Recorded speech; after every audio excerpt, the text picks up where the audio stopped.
New powers come into force today designed to stop nuisance calls from personal injury and claim management firms. You'll now need to opt in to allow companies to contact you. Businesses that don't comply could get a fine of £500,000. Manuela Zaragoza has the details. For many of us, cold calls are a daily torment. Hello. The Financial Conduct Authority says some 2.7 billion nuisance calls, texts and emails were made over the past year.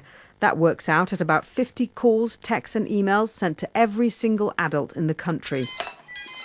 Many are made by companies offering to settle personal injury claims or to claim back PPI, payment protection insurance.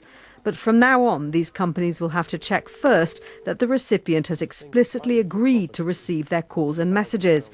Companies that don't could face a fine of up to £500,000, and people are being encouraged to report them to the ICO, the Information Commissioner's Office. Some companies will see the new change in law and I think they will desist from the activity.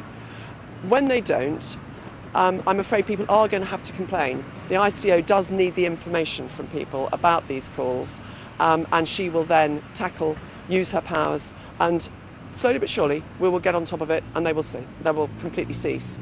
Campaigners, though, say the new rules don't go far enough. They won't, for example, stop calls from fraudsters, and note too that firms based overseas are not covered.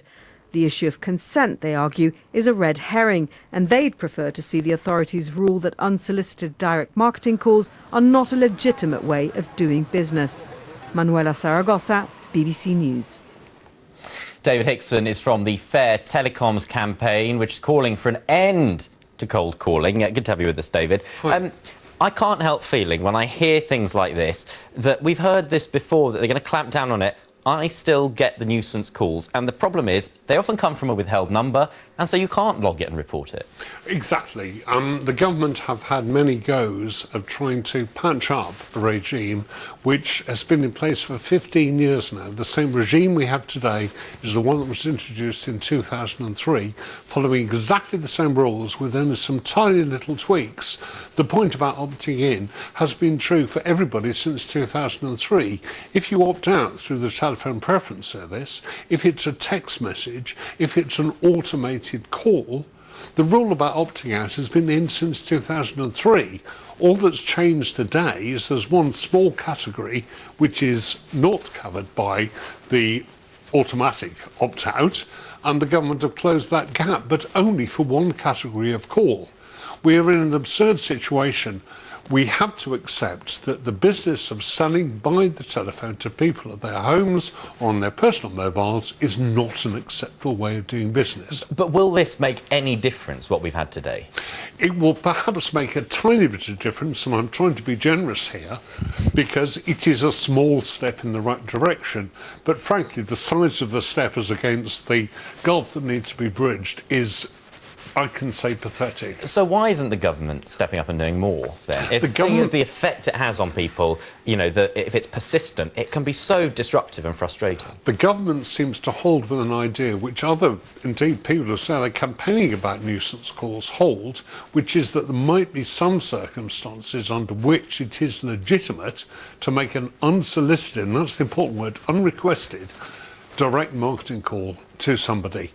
There are some people who think that can be legitimate. We say, come up to the regulators who control these businesses, not the data protection issue, but the business regulation issue, which falls to bodies like the Financial Conduct Authority, to Ofgem in respect of energy and Ofcom in respect of telecoms.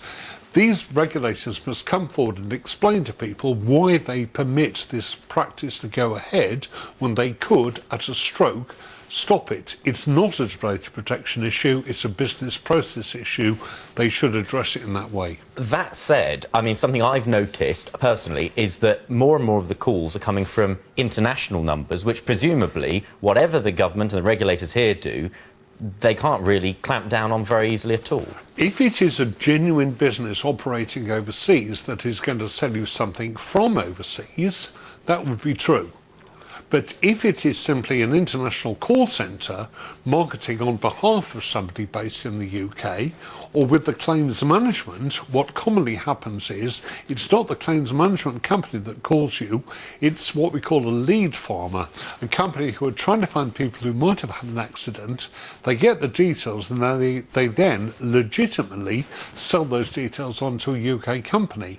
If these UK companies were regulated properly, they would be prohibited from accepting leads from whatever source that were generated by cold calling. That's the way we need to attack this problem. Forget the data protection issue, although that must be covered separately, but simply prohibit the practice of cold calling or using leads generated by cold calling through the business regulators, the FCAs, the Ofgems, the Ofcoms of this world. OK, David, thanks very much for your thoughts on that. David Hickson from the Fair Telecoms campaign.